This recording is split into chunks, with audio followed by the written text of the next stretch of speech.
What if I told you that the next Hunger Games movie will make the 5 other films look tame? That it will feature psychological torture so intense it makes President Snow's previous appearances seem merciful? That we'll see the destruction of a teenage boy until he becomes the broken drunk we know as Haymitch Abernathy in the original series? Welcome to Movie Flame. I'm Morgan Ross, and today we're diving into why Sunrise on the Reaping is going to be the most emotionally devastating and psychologically disturbing entries in the entire Hunger Games franchise. Just so you know, this video will not contain spoilers for the film because I'm going to be very vague with everything I cover. There will be a few spoilers for the other 5 Hunger Games movies as well as the 4 books they're based on, but at this point I'm sure most of you know what happens there. If you enjoy this video, please consider liking and sharing. It will greatly help to grow and sustain the channel. And if you like what you see, hit that subscribe button, and you can also follow me on all of my other social media pages, all of which are linked down below and all of which house similar content that I make here on this channel. Now let's get into the video.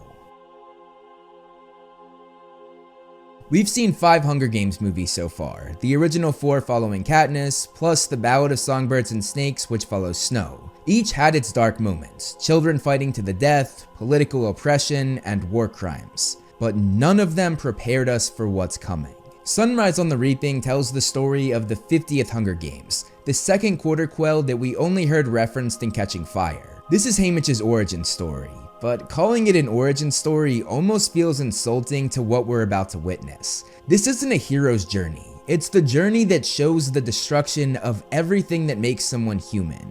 The book this movie is based on doesn't just show how Haymitch became the mentor we know. It shows us exactly how President Snow perfected his methods of breaking the human spirit. And trust me, after seeing this story, you'll never look at drunk Haymitch the same way again. The second quarter quell brings a twist, which Catching Fire revealed to us.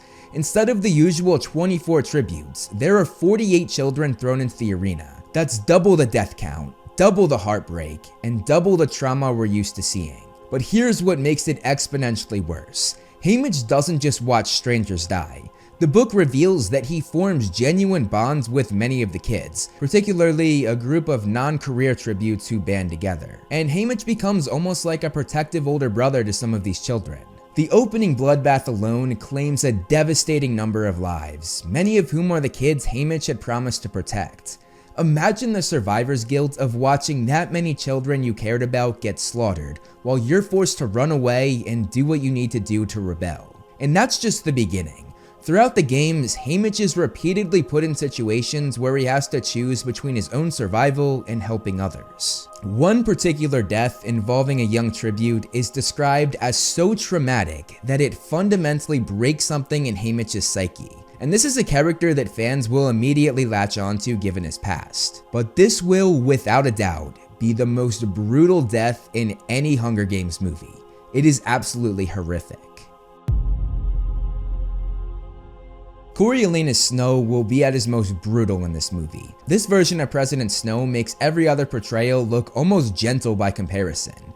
In the original 4 Hunger Games movies, Snow was certainly evil, but there's a calculated restraint to his cruelty. He only kills if necessary, and he never lies to Katniss. He's playing politics and trying to maintain power while dealing with a rebellion. Then, in the Ballad of Songbirds and Snakes, we see young Snow making questionable choices, but he's still somewhat sympathetic. We root for him for much of the film, especially when it comes to his relationship with Lucy Greybeard. We understand his motivations, and there's still humanity in him. But the Snow in Sunrise on the Reaping is something else entirely. This is Snow after 25 years of absolute power, and a man who has perfected the art of psychological torture. This isn't just political maneuvering. This is sadism as an art form, all of which he unleashes on an innocent 16-year-old boy. Also, I must say, I am absolutely ecstatic that we get to see Ralph Fiennes take on the role of Snow. I never thought that I'd see the man that played Voldemort take on a villain in another one of my favorite franchises, much less Coriolanus Snow. Getting back on track though, the psychological warfare begins before Haymitch even enters the arena. Snow demonstrates just how much he knows about Haymitch's personal life, his relationships, his fears, his most intimate connections, most of which he gained through non-stop surveillance, meaning nowhere is safe. And he also knows much of this because of his familiarity with District 12 from when he was a peacekeeper there, and of course, when he was in love with Lucy Greybeard. And he uses this knowledge like a weapon in ways that will disturb audiences. And then comes perhaps the most disturbing element.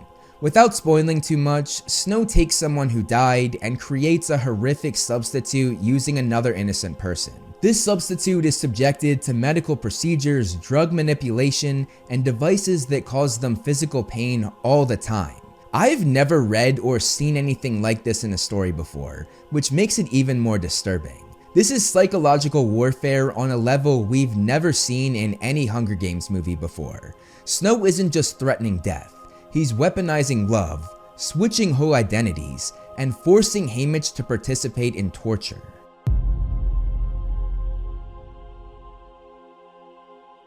The book gives us beautiful details about who Haymitch was before the games destroyed him, and it makes what happens to him even more tragic. He was deeply in love, fiercely loyal to his friends and family, and genuinely heroic. The games don't just force him to kill. They force him to kill in ways that change who he is. The book describes several combat scenes that are visceral and traumatic, showing how each act of violence chips away at Haymitch's humanity. He goes from someone who's never hurt anyone to someone capable of extreme violence, and that transformation haunts him in ways that we never saw with Katniss. One particular scene involving a mercy kill will absolutely destroy audiences. It shows Haymitch having to end someone's suffering while whispering defiant words to the ones responsible for their torture.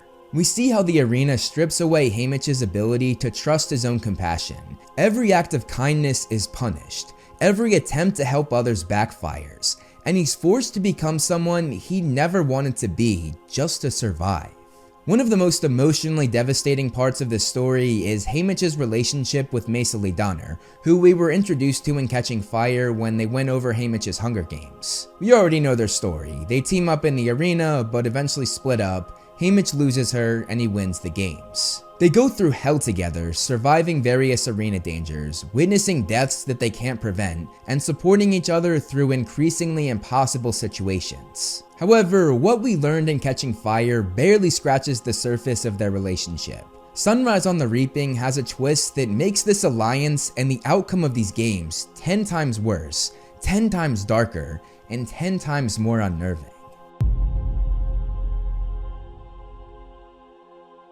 Here's where the story becomes almost unbearable, because Snow doesn't just stop with the games themselves. The book reveals that he methodically destroys every connection Haymitch has to happiness, and he does it in the most psychologically torturous ways possible. After Haymitch wins through a brilliant but dangerous strategy involving the arena's force field, which we had already known from the original series, you'd think his suffering would be over, but Snow was just getting started.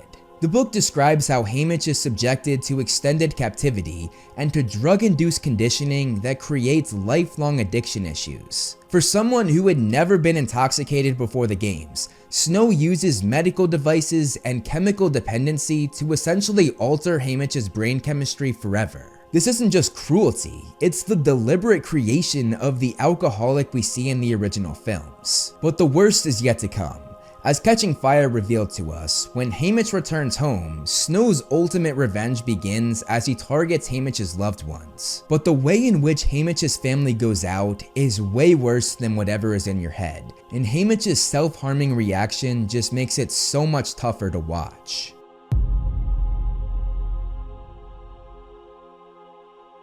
But Snow isn't finished. He saves his most heartless act for last, involving the one person Haymitch loves more than life itself. We again know from Catching Fire that Snow took Haymitch's girlfriend from him, and the way in which the book had this play out, this is going to be the most devastating death scene in the Hunger Games franchise.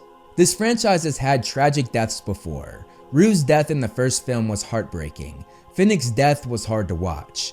But what's coming in Sunrise on the Reaping makes previous deaths look merciful by comparison. And the couple's final words, which are about love and promises, tie the whole story together, and these words will absolutely destroy you guys. What makes Haymitch's story uniquely devastating compared to every other character in the franchise is the scope of his loss. When we look at other protagonists and characters' journeys, yes, they lose people, but they always have someone left. But Haymitch? No. Snow eliminates every single person who matters to him in some way, and I mean everyone, whether it's in the capital, the arena, or at home. Snow's mental torture and mind games essentially force Haymitch to drive away the few people who might have offered him comfort when everybody else died.